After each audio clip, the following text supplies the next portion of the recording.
All right, welcome back to the listener's commentary on the Gospel of Matthew. In this recording, we are going to be looking at Matthew chapter 17, verses 1 through 13. And as always, let's make sure we review the context so we know where we're at in the story, as well as in Matthew's way of organizing that story. So let's start here with the broader context.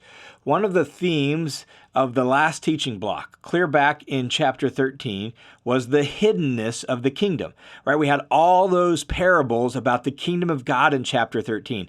And we see this little theme, how the kingdom starts out small, but then slowly grows, or how it's all throughout the dough, but it's imperceptible, how it's intermixed with true disciples and false disciples, like wheat mixed with weeds.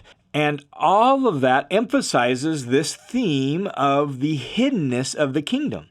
And not only that, how there's going to be different responses to that hiddenness and the way this kingdom works. And we've seen that over the last handful of chapters. We've seen all sorts of mixed responses to Jesus and his ministry of the kingdom. We've also seen that Jesus has been giving glimpses of his glory, his kingship, and his power to the 12.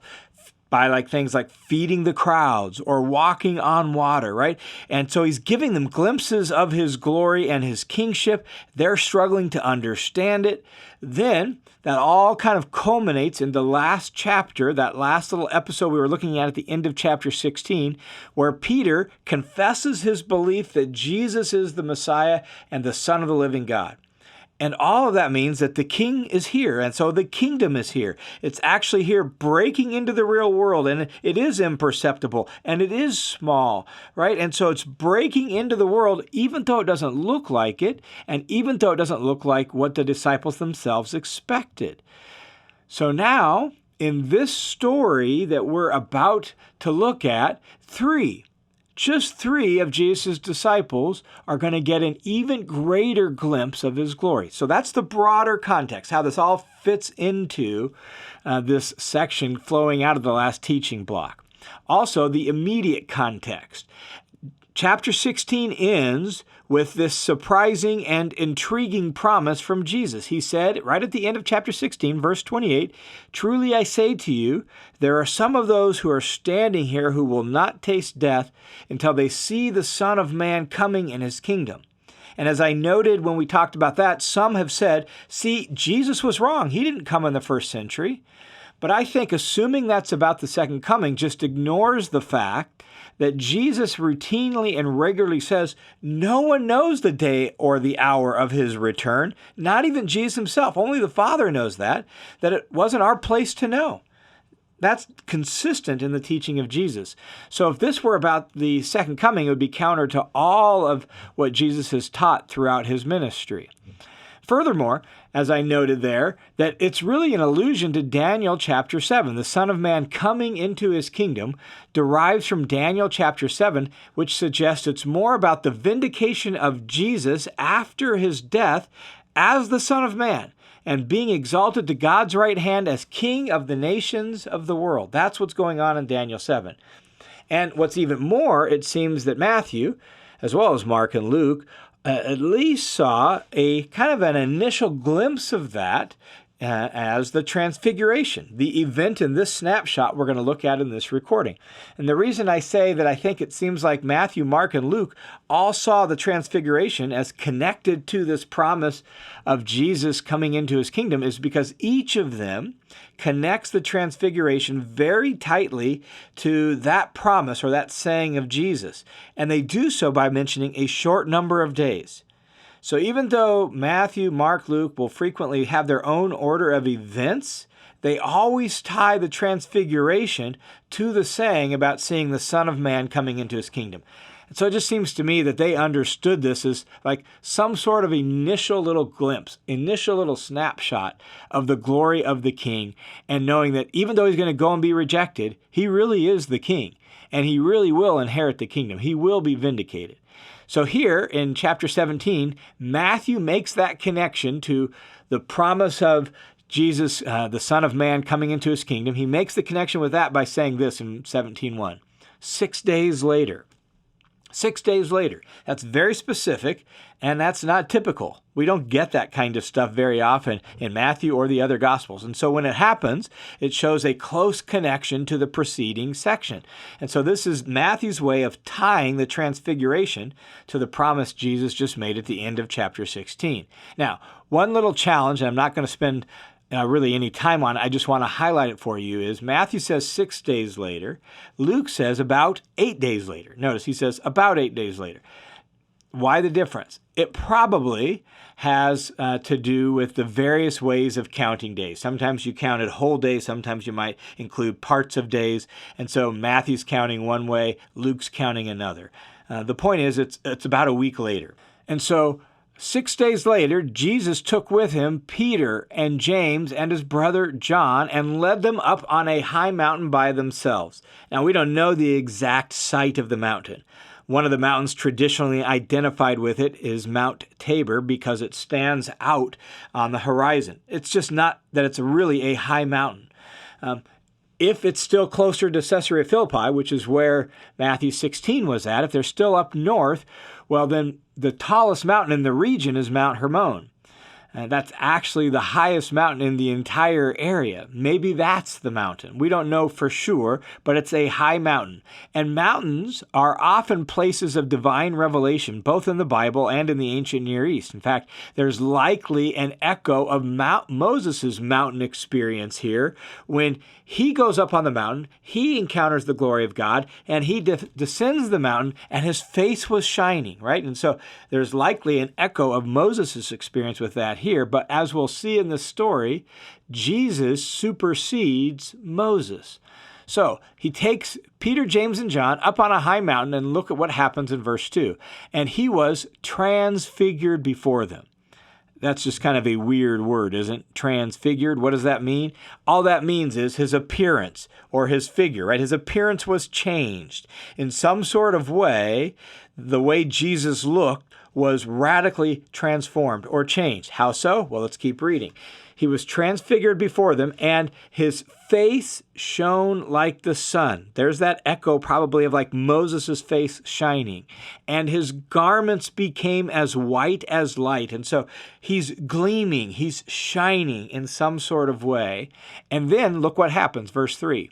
And behold, Moses and Elijah appeared to them, talking with him. And so now all of a sudden, in this weird sort of moment on this mountain where Jesus is shining, two of the great heroes of Jewish history, right? Moses and Elijah appear with him. Elijah, who was supposed to appear before the Messiah came and who stands as the head of the prophets. That's Elijah. And Moses, who was the giver of the law, and the Messiah was supposed to be a prophet like Moses, right? That's what the book of Deuteronomy says. And so you have these two figures who stand for the law and the prophets and who in some way were connected to the coming of the Messiah now appear, and they're having a conversation apparently with Jesus. And this is a crazy moment, and Peter just can't contain himself. And so all of a sudden he blurts out and says something without thinking. Look at verse 4. Peter responded and said to Jesus, "Lord, it's good that we are here. If you want, I'll make 3 tabernacles here, one for you, one for Moses, and one for Elijah." It just seems like Peter is overcome by the moment, and so he's like, I'll pitch tents for everybody. Let's make some tents. I can make little lean-tos here, and we can all stay in them. Now, think about the kind of the silliness of that. Do Moses and Elijah need tents to stay in? They currently are residing in glory with God, and they've appeared on this moment for this particular purpose. They don't really need tents. Maybe he's thinking this is a way of honoring Moses and Elijah and Jesus, but it's not quite what God had in mind. So Peter blurts this out, and then look what happens in verse 5. While he was still speaking, like he's overcome with this, he's talking about it, thinking out, a plan of how he's going to do this. While he's still speaking, a bright cloud overshadowed them, and behold, a voice from the cloud said. Now, all throughout the Old Testament, a cloud communicated God's presence. And that's the idea here. And now there's a voice speaking from the cloud. This is clearly God speaking from heaven. And they would know that in their context, right? They know the stories. You got Moses and Elijah, right? And there's all sorts of stories about clouds and God speaking associated with them. So now here's this cloud conveying God's presence. And now a voice from the cloud said this: "This is my beloved Son, with whom I'm well pleased. Listen to him." And Matthew, all throughout his gospel, has hinted at the full significance of who Jesus is by noting that he's God's Son and helping us understand that that doesn't just mean like a royal title. It means something more in the case of this one.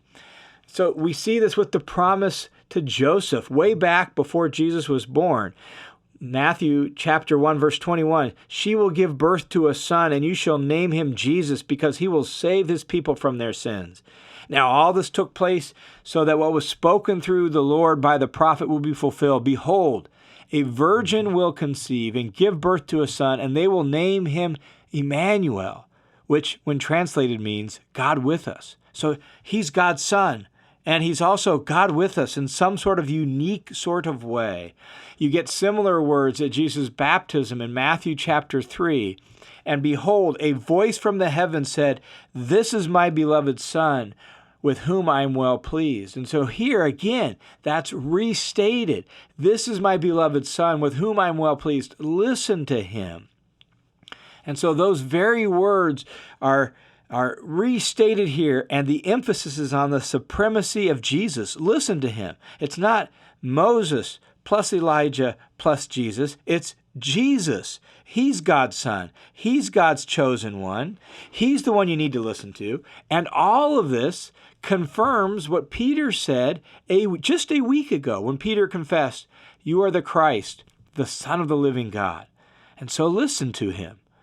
Now God speaks from heaven, emphasizing their need to pay attention to hear, listen, and obey Jesus. And then Matthew adds this little detail in verse 6. When the disciples heard this, here's this cloud, here's this thunderous voice speaking out of heaven. When the disciples heard this, they fell down to the ground and were terrified. And so picture Peter, James, and John face down on the ground, like hiding their faces, realizing they're in the presence of the majesty on high, and they're terrified. And then Jesus came up to them, touched them, and said, "Get up, don't be afraid." And raising their eyes from the ground, they looked up and looked around, and they saw no one except Jesus alone. And in this moment, I think when Matthew says that, he's wanting us as the readers to hear that at this point, Jesus stands alone. Elijah and Moses, they had their time and they had their place, but Jesus is God's Son. And he himself now supersedes all of that, and he stands alone by himself. Hear him. Listen to him. Well, after that little scene on the mountain, verse 9 picks up with what happens next. When they were coming down from the mountain, I believe it's Luke lets us know that it's the next day when this happened. When they were coming down from the mountain, Jesus commanded them, saying, "Tell the vision to no one until the Son of Man has risen from the dead." In other words, keep this on the down low. This was a glimpse of my glory. I wanted you to see it. I wanted you with me, but you saw a glimpse of my glory and my power and my kingship and what's going to happen. Yes, I'm going to be rejected, but I will be vindicated. I will be king. I am the Son of Man, but don't tell anyone about this until the Son of Man, right, from Daniel chapter 7, has risen from the dead. And so that phrase, Son of Man, connects this again very clearly with the promise at the end of chapter 16 and the saying about seeing him coming in his kingdom and his glory. And the disciples then asked him, "Why then do the scribes say that Elijah must come first?"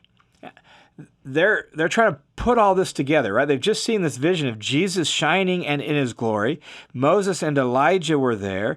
They've been taught from childhood things about the coming of the Messiah, about what that would look like and how that would play out. It's not seeming to fit what they expected, and they're trying to put all the pieces together. In fact, we learn from Mark's account that they're confused by the idea of Jesus saying when he rises from the dead. It's just like, wait, I just don't get Son of Man, death, rising. And they're trying to put all of this together. They're hearing it, They're hearing Jesus speak of the coming of God's kingdom. They believe ancient promises are being fulfilled, but it doesn't fit with everything they've heard in their whole life. And so how does this all work? If Jesus is inaugurating the kingdom of God, then where do the prophecies about the coming of Elijah fit in? That's what they're wondering. And Jesus answered and said, Elijah is coming and will restore all things. Jesus assures them that in that certain sense, the scribes are right. Elijah does come first, just as the ancient prophecies had foretold. But then Jesus goes on and explains further by clarifying what that means. Just like Jesus being the Messiah meant something different than what they expected, Elijah coming first was a little different too. Here's what Jesus says in verse 12 and 13. He says, "But I do say to you that Elijah already came, and they did not recognize him, but did to him whatever they wanted. So also the Son of Man is going to suffer at their hands." Like they treated this predecessor, this forerunner, this Elijah figure badly too, and they're going to do the same thing to me because they're not paying attention and they don't recognize him. And then verse 13 makes it clear who we're talking about. Then the disciples understood that he had spoken to them about John the Baptist. And so they treated John the Baptist, that is the second Elijah, badly, in keeping with their own self-serving desires. They're going to do the same thing to the Messiah, right? So Jesus is beginning to try to drive home this point here to the 3, in other places to the 12. He's trying to help them see that he really is the Messiah. He really is the Son of God, just as Peter confessed, right? Now the voice from heaven in the cloud confirmed all that, and he's trying to help them see, but that doesn't negate the fact that they're going to treat me badly, reject me, but I will be vindicated. I will be raised from the dead. I will be exalted to the right hand of the Father. So stick with me on this one, and let's figure this out. And so over the next few chapters, Matthew's going to point out several other times where Jesus has this kind of conversation with the 12, trying to help them understand what's going on here. So as we wrap up this particular section, let's just offer a couple reflections. The first is this: Jesus is the culmination of the story. I think that's the significance, at least one of the significances of the Transfiguration. You have Moses and Elijah, the law and the prophets, but they all were kind of like forerunners, predecessors. That is a big story that culminates in the person of Jesus. He is the culmination of the Old Testament story. He is the culmination of the law and the prophets. They all were leading up to him, as the Apostle Paul says in Galatians chapter 3, that they found their fulfillment and their culmination point in Jesus himself. And on that theme then, the second reflection is closely related to that. It's that Jesus is the one that's greater than the law and the prophets. He's the one that's greater than Elijah and Moses. As great as Elijah was, as great as Moses was, right? These are great heroes of the Jewish faith. Jesus himself is greater. And so not only is the culmination of the story, he also supersedes the greatest players in that story. And then that leads to the third and final reflection. What really is said to the 3 disciples there on the mountain is also spoken to all of us who want to be disciples, and that is hear him. Listen closely to Jesus. Seek to understand Jesus. In fact, the word hearing, listening in biblical thought world always includes doing.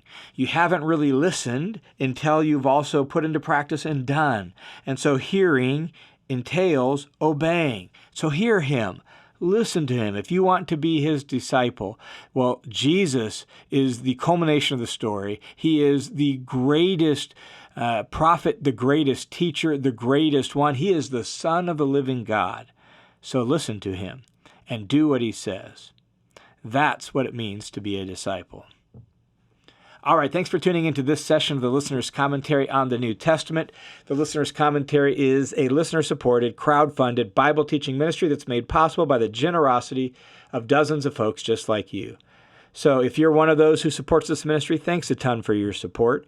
And if you've been impacted in any way by this ministry, would you prayerfully consider joining the team of supporters?